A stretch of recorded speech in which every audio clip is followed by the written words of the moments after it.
हिमाचल के मुख्यमंत्री जयराम ठाकुर का रामपुर हेलीपैड पहुंचने पर हुआ अनोखा स्वागत। दर्जनों की संख्या में तोरण द्वार लगाकर ग्रामीणों ने मुख्यमंत्री का किया स्वागत। मुख्यमंत्री के समक्ष रखी अपनी अपनी समस्याएं।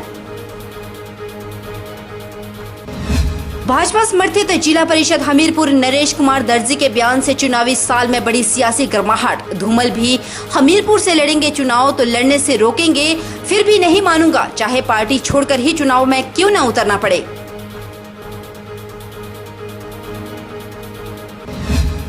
क्रिकेट एसोसिएशन किन्नौर द्वारा high voltage drama. Lodha committee की सिफारिशों और सोसाइटी एक्ट के नियमों को किया दरकिनार। नियमों को ताक पर रखकर क्रिकेट एसोसिएशन के अध्यक्ष बनना मान्य नहीं। और शादी करवाने के नाम पर पांवटा में लाखों की ठगी का भांडाफोड़। पांवटा डीएसपी ने बताया, शातिर गैंग लड़की को बनाती थी लुटेरी दुल्हन, शादी के बाद हो जाती थी फुर। पुलिस ने धारा 420, 120B आईपीसी के तहत किया मामला दर्ज।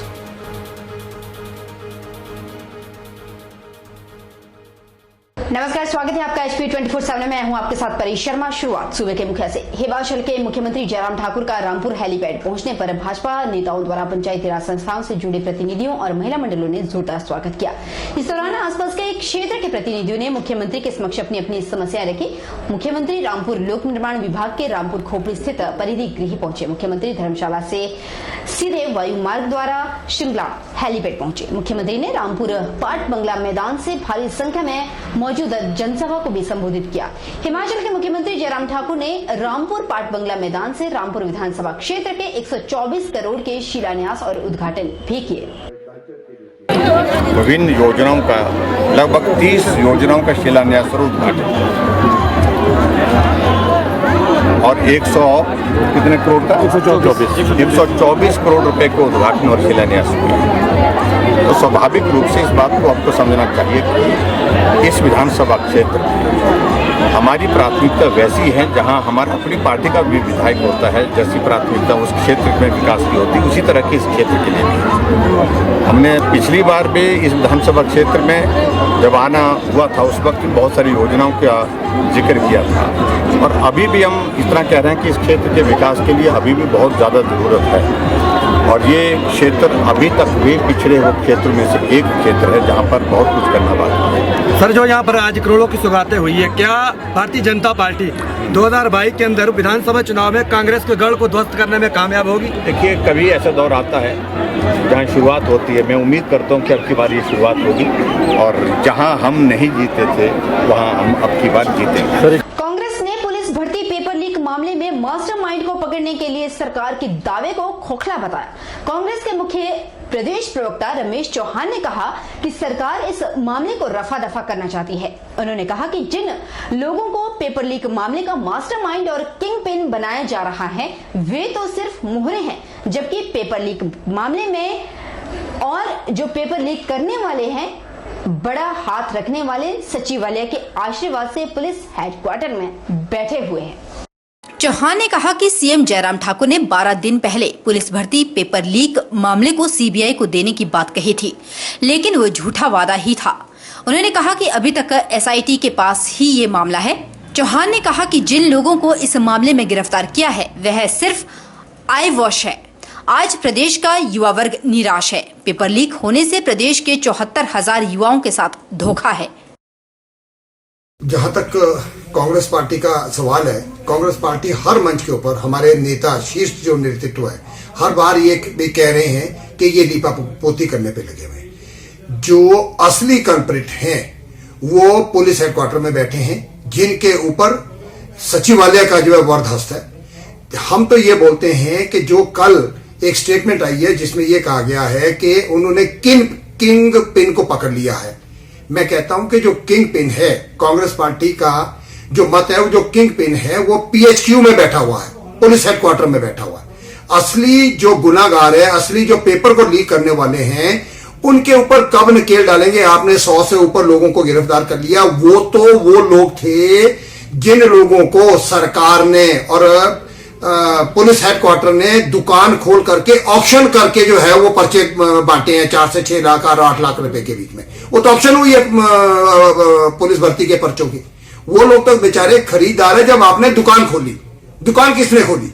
सरकार के वरद हस्त से पुलिस के जो बड़े ऑफिसर है, आला ऑफिसर है, उन्होंने खोली है, उन्होंने बेचे हैं। सबसे पहले उनको पकड़ा जाए। और ये जो लीपापोती की जा रही है, कांग्रेस पार्टी इससे किसी भी कीमत से सहमत नहीं है।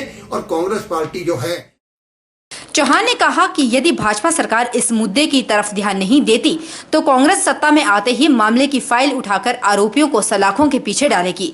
जब से हिमाचल प्रदेश में बीजेपी सरकार आई है तब से लेकर हर भर्ती में धांधली ही हो रही है, हर मामला कोर्ट में जा रहा है।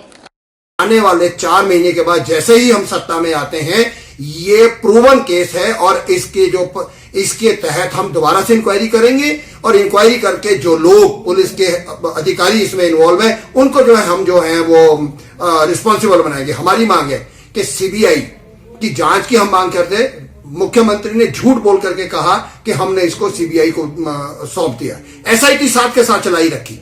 अब आप मुझे बता दो कि जब मुख्यमंत्री ने 12 दिन पहले सीबीआई को बुलाने की बात कर ली, आज तक सीबीआई हिमाचल प्रदेश में क्यों नहीं आई? वहीं आगामी विधानसभा चुनावों के मद्देनजर 6 और 7 जून को हमीरपुर में प्रस्तावित भाजपा प्रदेश कार्य समिति की बैठक की तैयारियों के सिलसिले में हमीरपुर में संगठन की बैठकों का दौर जारी है। इस कड़ी में प्रदेश भाजपा संगठन मंत्री पवन राणा और मुख्यमंत्री ओएसडी त्रिलोक जम्वाल की उपस्थिति में हमीरपुर में भाजपा विधायकों और पार्टी पदाधिकारियों की एक बैठक आयोजित की गई। इस बैठक में कार्य समिति के प्रस्तावित बैठक की तैयारियों पर भी चर्चा हुई। बैठक में भाजपा जिला अध्यक्ष बलदेव शर्मा, हमीरपुर प्रभारी अजय राणा, विधायक नरेंद्र ठाकुर, विधायक कमलेश कुमार और अन्य पदाधिकारी मौजूद रहे। हमीरपुर भाजपा प्रभारी अजय राणा ने कहा कि प्रदेश कार्य समिति की बैठक को लेकर चर्चा हुई है। उन्होंने कहा कि 6 जून को कोर कमेटी और पदाधिकारियों की बैठक होगी। 7 जून को प्रदेश कार्य समिति की बैठक का आयोजन किया जाएगा। इस बैठक में पार्टी के उत्तर क्षेत्र के प्रभारी सौदान सिंह, प्रदेश प्रभारी अविनाश राय खन्ना, मुख्यमंत्री जयराम ठाकुर, केंद्रीय मंत्री अनुराग ठाकुर, प्रदेशाध्यक्ष सुरेश कश्यप, पूर्व मुख्यमंत्री प्रेम कुमार धूमल सहित शीर्ष नेता मौजूद रहेंगे। आगामी विधानसभा चुनावों को लेकर इस बैठक में रणनीति तैयार की जाएगी। मिशन रिपीट को लेकर विशेष रूप से बैठक के विभिन्न सत्रों में चर्चा होगी। पीएम मोदी की शिमला रैली पर विपक्ष के सवालों पर अजय राणा ने कहा कि कांग्रेस ने देश और प्रदेश की जनता को चूना लगाकर ही 70 साल निकाल दिए। चुनावों के नजदीक आते ही कांग्रेस नेता जनता को घोषणाएं कर चूना लगाते हैं। हिमाचल में पीएम मोदी की रैली होना गौरव का विषय है। जब प्रदेश में अतिथि आते हैं तो मांगा नहीं जाता। उन्होंने मांगने से पहले ही दिया है और आगे भी देंगे। चुनाव निकाल के ही पिछले 70 साल निकाल दिए। जब चुनाव आते हैं तो चुनाव लगाते हैं, घोषणा करते हैं। हमारे अडवाणी का नाम मोदी जी ने रिज से जो अपने हमारे लाभार्थी थे उनसे बात की है, उनसे डिस्कशंस की हैं और पूरे हिंदुस्तान का जो लाभार्थियों को जो योजना चलाई थी उसका हिमाचल में होना एक हमारे लिए गौरव का विषय है। और उन्होंने हिमाचल के रिज मैदान से पूरे भारतवर्ष के लोगों से बात की है। उन्होंने मात्र हिमाचल की बात नहीं की है, उन्होंने पूरे देश की बात की है। हमें इस चीज का ध्यान रखना चाहिए। और जब गेस्ट आते हैं, जब अतिथि आते हैं, उनसे मांगा नहीं जाता।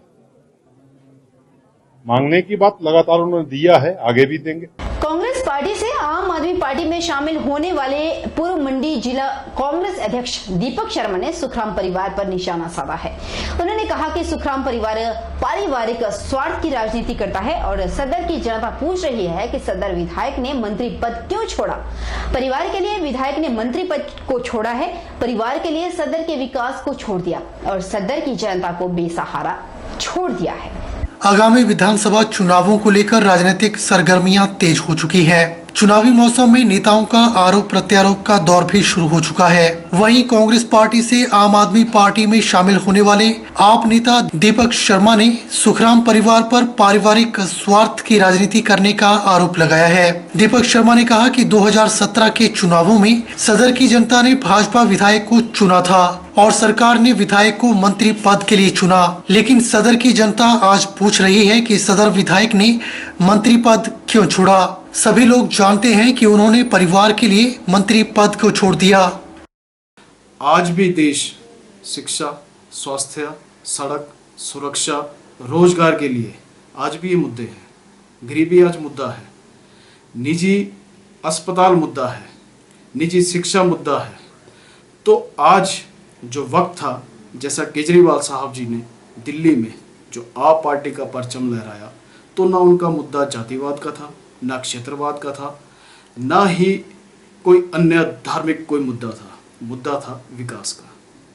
और इससे प्रभावित होकर बहुत से लोग हैं, बहुत से नेता हैं जो राष्ट्रभगत है, जिनको कुछ करने की लगन है, उन्होंने आप पार्टी ज्वाइन की और एक व्यवस्था परिवर्तन में शामिल हुए। मेरे बारे में कहा जा रहा है कि मैं अति महत्वाकांक्षी था, मैंने इसलिए आप पार्टी ज्वाइन करी और कांग्रेस को छोड़ा। तो मैं यहाँ बता देना चाहता हूँ कि अति महत्वाकांक्षी मैं बेशक हूँ, पर मेरी महत्वाकांक्षा है सदर का विकास करना, जनता का विकास करना। और रही टिकट की बात, ना हमने कांग्रेस में आज तक टिकट की राजनीति की थी, ना ही हम आप पार्टी में करेंगे। हमारा एक जो उद्देश्य है वो देश को अपना समर्पण देना है, अपने को समर्पित करना है। पर हाँ, अगर राजनीति के जरिए, जैसा कि मैंने पहले भी कहा, अगर राजनीति के जरिए हमको व्यवस्था परिवर्तन करना है तो बेशक अगर पार्टी अगर मेरे को ये आदेश देती है कि आपको टिकट लेना पड़ेगा, तो मैं इसमें सहर्ष स्वीकार करूंगा। पर इसमें मैं कोई ये बात नहीं कहना चाहता कि पार्टी से मैं महज, मेरा जो जुड़ाव है महज टिकट की लालसा में है। मेरी टिकट की कोई लालसा नहीं है, मेरे एक व्यवस्था परिवर्तन को करने की लालसा है। तो 2017 का जो इलेक्शन हुआ था, तो इसमें से जो सदर के लोगों ने चुना था भाजपा विधायक को, और भाजपा विधायक को सरकार ने चुना मंत्री के लिए। अब सदर के लोग उनसे पूछ रहे हैं कि आपने मंत्री पद अगर ठुकराया तो क्यों ठुकराया? ये सदर की जनता जानना चाहती है कि आपने किस इसलिए ठुकराया। और सभी जानते हैं इसका कारण है कि मैंने परिवार के लिए मंत्री पद छोड़ दिया, इनके परिवार के लिए सदर के विकास को छोड़ दिया, परिवार के लिए क्षेत्र के सदर के लोगों को बेसहारा छोड़ दिया। कि उनका प्राथमिक उद्देश्य था अपने परिवार को सुरक्षित करना, अपने हितों को सुरक्षित करना, ना कि सदर के हितों की रक्षा करना। चलिए रुक एक बार फिर से कर लेते हैं हमीरपुर का, जहां पर बड़ा घमासान मचने वाला है। चुनाव नजदीक है, लेकिन धूमल हमीरपुर से चुनाव लड़ेंगे तो ठीक नहीं, उनके कहने से भी चुनाव लड़ने से पीछे नहीं हटूंगा। ये बात हम नहीं कह रहे, चाहे भाजपा ही क्यों न छोड़नी पड़े। यह बात कही है भाजपा समर्थित जिला परिषद हमीरपुर के उपाध्यक्ष नरेश कुमार दर्जी ने, और उनके इस बयान से चुनावी साल में सियासी गर्माहट को और बढ़ा दिया है। हमीरपुर में शुक्रवार को प्रेस वार्ता कर दर्जी ने यह बयान देकर सियासी हलकों में नई चर्चा को जन्म दे दिया। दर्जी ने कहा कि यदि पूर्व मुख्यमंत्री प्रेम कुमार धूमल हमीरपुर विधानसभा क्षेत्र से चुनाव लड़ेंगे तो ठीक, वह हर हाल में चुनाव लड़ेंगे। यदि धूमल भी उन्हें चुनाव लड़ने से मना करेंगे तब भी पीछे नहीं हटेंगे। प्रदेश भाजपा कार्य समिति की बैठक हमीरपुर में 6 और 7 जून को प्रस्तावित है।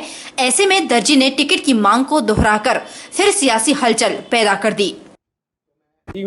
अगर ये तो लोगों की सोच है कि बीजेपी कैसे है या नहीं है, मैं बीजेपी से जुड़ा हूँ और बीजेपी से ही रहूंगा। आजाद भी इलेक्शन लड़ूंगा तभी बीजेपी की ही तरफ रहूंगा। और ये लोग अपने मन से शंका हटा दें कि मैंने इलेक्शन नहीं लड़ना, मैं इलेक्शन हर हाल में लड़ूंगा। एक गुरुजी के अलावा कोई आदमी आएगा तो मैं इलेक्शन लड़ूंगा, और लड़ूंगा मैं बीजेपी से या कांग्रेस से, नहीं लड़ूंगा। दर्जी ने कहा कि वह आजाद भी चुनाव लड़ेंगे तब भी वह भाजपा के ही रहेंगे। जिन लोगों के मन में यह शंका है कि वह चुनाव नहीं लड़ेंगे, वह शंका को दूर कर ले। वह हाल में चुनाव लड़ेंगे और हर हालत में ही लड़ेंगे। वह किसी हाईकमान की सुनने वाले नहीं है। खनन माफिया पर सवाल उठाते हुए उन्होंने जिला प्रशासन और पुलिस विभाग के अधिकारियों को घेरा। लगातार सवाल उठाने के बावजूद कार्रवाई नहीं हो रही। अब एक बार वह अधिकारियों से मिलेंगे और उसके बाद धरना प्रदर्शन से भी पीछे नहीं हटेंगे। हमीरपुर के लोगों के साथ मिलकर वह सड़कों पर उतरेंगे। खनन माफिया से जुड़े लोग समाज सेवी बनकर लोग। दर्जी ने कहा कि आगामी दिनों वह जिला भर की पंचायतों में जाकर लोगों की समस्याओं को सुनेंगे। इस दौरान अधिकारी भी पंचायतों में जाएंगे और लोगों की समस्याओं को घर द्वार पर ही निपटाया जाएगा। इस बीच जितने भी मैंने आपको पहले भी 2-3 प्रेस कॉन्फ्रेंसें की, खनन माफिया, भू माफिया, नशा माफिया और करप्शन मास्टरों के बारे में, जो लोग समाज सेवी बने हुए हैं, लोगों को बेवकूफ बना रहे हैं, लोगों को लूट रहे हैं और लोगों में बांट रहे हैं, तो वो तो एक तरफ से जो बेवकूफ़ी का कार्य कर रहे हैं। आम आदमी पार्टी ने सोलन में प्रेस वार्ता कर भाजपा सरकार पर कई तीखे प्रहार किए। राजीव शर्मा ने कहा कि केंद्र सरकार ने सत्येंद्र जैन की लोकप्रियता को बढ़ता देख बौखलाहट में यह कदम उठाया है। उन्होंने कहा कि केंद्र सरकार ईडी का गलत इस्तेमाल कर रही है। सत्येंद्र जैन के मामले को ईडी ने 2018 में ही बंद कर दिया था, यानी जो जांच हो रही थी ईडी द्वारा वो 2018 में बंद कर दी गई थी। अब हिमाचल में इनकी बढ़ती गतिविधियों को देखते हुए प्रधानमंत्री के दौरे के एक दिन पहले उन्हें गिरफ्तार किया गया, जिसकी वह कड़े शब्दों में निंदा करते हैं। उन्होंने कहा कि हिमाचल में 6 माह बाद विधानसभा चुनाव है, जिसके चलते भाजपा उनकी छवि को खराब करना चाहते हैं और उनकी छवि को खराब करने के लिए ऐसे हथकंडे अपना रही है। शर्मा ने कहा कि जल्द ही हिमाचल में विकास करने के लिए विजन डॉक्यूमेंट तैयार कर रहे हैं, जो हिमाचल में होने वाले चुनावों में उनका आधार बनेगा। आम आदमी पार्टी के जिला अध्यक्ष राजीव शर्मा ने कहा कि भाजपा उनके बढ़ते कदमों से पूरी तरह से बौखला गई है। जब वो हिमाचल प्रदेश में यहाँ पर गतिविधियों में भाग ले रहे थे, रोजमर्रा जो है लोग यहाँ पर जन सैलाब उबड़ कर उनके प्रदर्शनों में आ रहा था, उनकी बात सुन रहा था, तो जो है उससे जो है ये निराश होकर पार्टी के इशारे पर ईडी द्वारा उन्हें अचानक गिरफ्तार कर लिया गया। और मैं ये कहना चाहूँगा कि इनकी गिरफ्तारी जो है एक हिमाचल प्रदेश में नहीं, हिंदुस्तान में भाजपा के कफन पे कील के रूप में काम करेगी और ये जो है इनके पतन की शुरुआत है। यही वजह है कि बिना वजह ही उनके नेताओं को जेल में डाला जा रहा है, ताकि आम आदमी पार्टी की बढ़ती लोकप्रियता को कम किया जा सके। लेकिन भाजपा अपने मंसूबे में कभी भी कामयाब नहीं होगी। आम आदमी पार्टी के सदस्य समूचे भारत में हैं और सभी अपनी गिरफ्तारी देने को तैयार है। भाजपा उन्हें गिरफ्तार करते करते थक जाएंगी, लेकिन भारत की जेल भी कम पड़ जाएंगी। आपके कार्यकर्ताओं का मनोबल कभी भी कम नहीं हो पाएगा। उन्होंने कहा कि भाजपा की हार तय है और इसका खामियाजा उन्हें जल्द भुगतना पड़ेगा।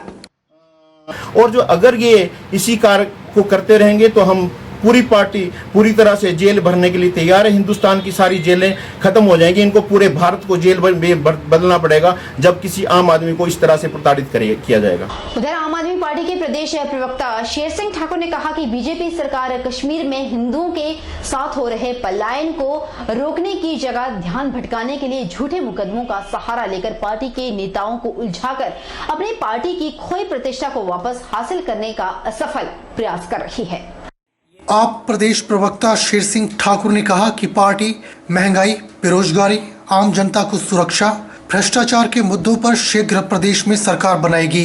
भ्रष्टाचार के मुद्दे पर आम आदमी पार्टी जीरो टॉलरेंस नीति अपनाती है, जिसका ताजा उदाहरण पंजाब में हाल ही में स्वास्थ्य मंत्री पर हुई कानूनी कार्यवाही है। लेकिन दिल्ली में पुराने केस में उलझाकर पार्टी को हिमाचल और गुजरात में नुकसान पहुंचाने की कोशिश की जा रही है। लेकिन जनता खूब समझती है कि कुछ था तो कार्यवाही में 3 साल क्यों लगे, जबकि दिल्ली के 34 विधायकों पर 100 से अधिक झूठे मुकदमों में से 72 मुकदमों में कोर्ट की क्लीन चिट मिल चुकी है और न्यायालय के द्वारा पुलिस को फटकार भी लग चुकी है। चुनाव में इनकी उद्योगपतियों को लाभ की नीतियों से प्रभावित जनता इन्हें सत्ता से बाहर करके अपनी गलती सुधारेगी। ये लोग अपना जन विश्वास खो चुके हैं। देखिए, भारत सरकार ने लगभग 34 विधायकों के 140 मामले दर्ज कराए थे और ये मामले धीरे धीरे सारे फर्जी डिक्लेयर होते जा रहे हैं। लगभग 100 मामले जो हैं खारिज हो चुके हैं। इसी तर्ज पे सत्येंद्र जैन पे पिछले 3 साल से ईडी में मामले चल रहे थे और जैसे आपको पता है एक एफआईआर भी होती है, उसको भी 7 दिन या महीने के अंदर अंदर एक उसकी जांच हो जाती है। लेकिन पिछले 3 सालों से इस ईडी पे मामले पे कुछ हो नहीं पा रहा है, ना कोई रिजल्ट मिल पा रहा है। लेकिन अब एक नया मामला जो है इन्होंने इस भारत सरकार ने माननीय सत्येंद्र जैन जी हेल्थ मिनिस्टर दिल्ली के ऊपर एक और मामला दर्ज किया है। इनका सिर्फ कार्रवाई करने का, ये मामला दर्ज करने का एक ही मकसद है कि किसी तरह से आम आदमी पार्टी जिसके कदम पूरे भारतवर्ष में बढ़ते जा रहे हैं बहुत तेजी से, उसको किसी न किसी तरह इनको उलझाया जाए। देर रात मनाली विधान विधानसभा क्षेत्र के अंतर्गत उल्लेऊ गांव में आगजनी की घटना से 2 भाइयों का एक संयुक्त मकान जलकर राख हो गया। शिक्षा मंत्री गोविंद ठाकुर ने प्रशासनिक अधिकारियों के साथ प्रभावित परिवारों से मुलाकात कर स्थिति का जायजा लिया। गोविंद ठाकुर ने प्रभावित परिवारों को आर्थिक सहायता के तौर पर धनराशि और समस्त परिवार को कपड़े भेंट किए। साथ ही नया मकान बनाने के लिए भी हर संभव सहायता प्रदान करने का आश्वासन दिया। इस दौरान उन्होंने प्रशासन को भी इनकी हर संभव सहायता करने के आदेश जारी किए। शिक्षा मंत्री ने कहा कि संकट की इस घड़ी में समस्त गांव वासियों को इनका सहयोग जरूर करना चाहिए। रुकेंगे छोटे से ब्रेक के लिए, ब्रेक के उस पार फौरन लौटेंगे, बन रही हमारे साथ।